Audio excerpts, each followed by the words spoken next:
Kitsune. Coucou les kitsune. Bienvenue pour notre lecture commune sur Cinder de Marissa Meyer aux éditions PKJ. Oui. On l'a enfin lu. C'est vrai qu'il a fallu un petit peu de temps. Oui, je sais pas quand est-ce que c'est la dernière fois qu'on a pêché justement Cinder. Ça doit faire quelques mois maintenant. C'est ça, il a fallu un petit temps pour l'acquérir. Voilà. Mais on l'a lu et voilà, ça a été enfin fini. Je l'ai fini hier, moi. Donc voilà. Et toi, tu l'as fini quand? Il y a quelques jours quand même, début de la semaine. On s'est dit qu'on allait le lire très très vite pour pouvoir vous le présenter. Oui. Et donc voilà, c'est chose faite. Alors, un petit résumé pour commencer? Oui, donc Cinder est un cyborg qui vit dans un monde post-apocalyptique. Donc comme vous pouvez le voir, Cinder, c'est une réécriture du monde de Cendrillon. Le Cendrillon. Oui, de Cendrillon. Et donc elle vit avec sa belle-mère et ses belles-sœurs et sa vie change et prend un autre tournant à partir du moment où la belle-sœur gentille de Cinder tombe malade et donc Cinder est amenée à être volontaire et à intégrer le palais et donc toute sa vie est chamboulée, sans parler des lunaires avec qui la Terre est un peu mauvais terme, donc voilà. Lunaire ayant certains pouvoirs comme ça et menaçant d'entrer en guerre contre les terriens. Voilà, donc c'est dans tout ce beau petit monde que Cinder va évoluer. Il va tant bien avec mal essayer de surmonter les obstacles. C'est ça. Voilà, alors qu'est-ce qu'on en a pensé? Donc personnellement, j'ai bien aimé ma lecture, c'était une lecture cool. J'ai pas eu un coup de cœur comme beaucoup en ont eu. Parce que je trouve que l'histoire met beaucoup de temps à se mettre en place. Même si évidemment on en apprend au fur et à mesure de l'histoire sur Cinder, ses origines, mais aussi plutôt l'intrigue tout autour des lunaires. C'est pas mal, j'aime bien les personnages, etc. Et l'histoire d'amour est un peu comme dans Cendrillon, un peu... comment dire, un peu gaga. C'est ça. C'est ça. Oui, gaga, on va dire ça. C'est un peu dommage parce que c'est une réécriture et donc on pouvait aller un peu plus loin dans les sentiments et tout ça. Même si ici, on peut quand même se ranger derrière l'excuse que ce n'est qu'un béga entre guillemets et que l'histoire n'est pas finie. Donc si ça se trouve, il va y avoir peut-être plus d'approfondissement. Enfin, de mon côté, c'est comme ça que j'espère qu'il y aura la suite. À la fin, j'ai été un peu sur le cul parce que je me suis dit merde, c'est là que ça se finit quoi. Mince, enfin. Je t'aime quand même 200 pages pour arriver à un truc où on te dit voilà, achète le deuxième tome et on verra après. C'est vraiment ça. Voilà, vas-y. Donc je suis un peu vachement du même avis qu'Alva, donc j'ai eu du temps à me mettre dedans au début et j'ai trouvé l'histoire d'amour pas du tout progressive quoi. Comme dit Alva, c'est complètement gaga, ça manque de subtilité, ça manque de tout, c'est gaga, c'est vraiment ça, c'est gaga. Et ce que j'ai regretté beaucoup aussi, c'est une intrigue qui est beaucoup trop prévisible. On se l'est dit à Alva au début, tu vas voir, ce sera ça à la fin. Et en effet, c'était ça.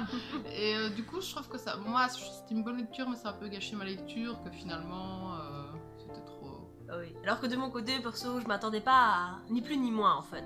Je me dis c'est une réécriture de conte, donc on verra le machin arriver. Mais si ça se trouve, voilà quoi, ça va nous surprendre par la suite, etc. Maintenant, on a déjà fait quelques petits pronostics pour les tomes 2 etc. Oui.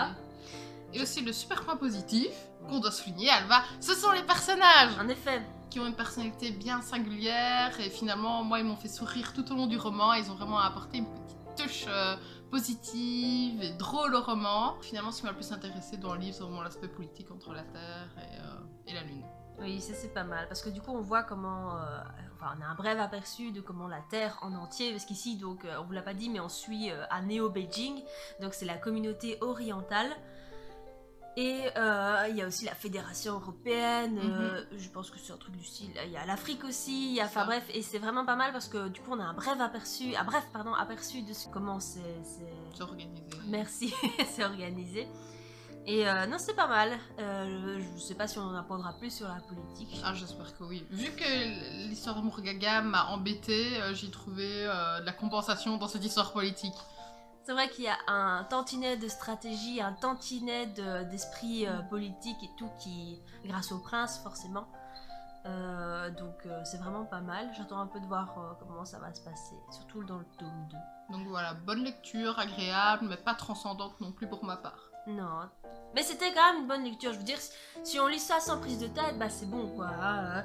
Maintenant, je trouve aussi qu'il y a un trop plein de détails aussi. Ça, c'est mon avis. Enfin, parfois on focus sur des choses qui n'ont pas lieu d'être, genre sur le couronnement du prince. On voit à un moment donné tout le couronnement avec des gens qui défilent, etc. Et... Ah non. C'est ennuyant, j'aurais bien voulu qu'on reste focus sur certaines choses, alors peut-être plus importantes et tout ça. Donc voilà, on espère quand même tomber sur le tome 2, histoire de se faire un avis, parce qu'évidemment c'est un tome mais énormément introductif du coup. C'est vrai qu'il se passe pas... manque de profondeur. C'est ça.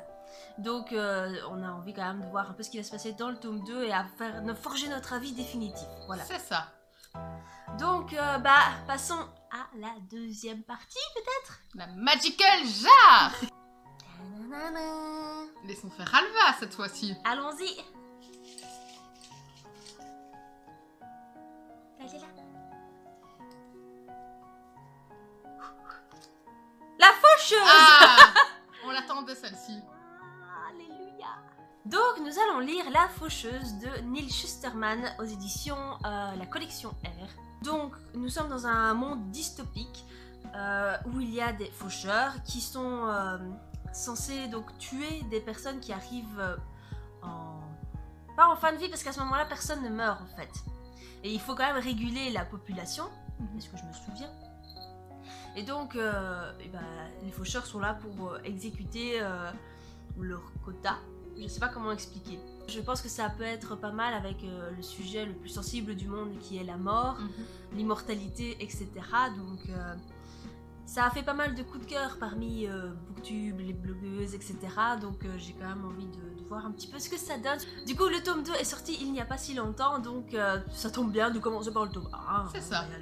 Donc voilà, on est contente d'être tombée dessus. Voilà.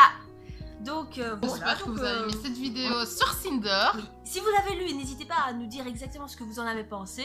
Et si par exemple la suite en vaut vraiment, enfin, met du punch au truc, et du coup que ce n'est vraiment que le début d'une superbe ascension. C'est ça. Et si vous avez des idées de lecture, ajoutez à notre Magical Jar, n'hésitez pas aussi à les mettre en commentaire. Ah oui, il faut, on n'est pas contre de nouvelles découvertes. C'est ça. Voilà. Bon en attendant, lisez bien, profitez. Amusez-vous bien. Évidemment. Vivez vos rêves à travers la lecture. Évidemment. Et en attendant, bisous.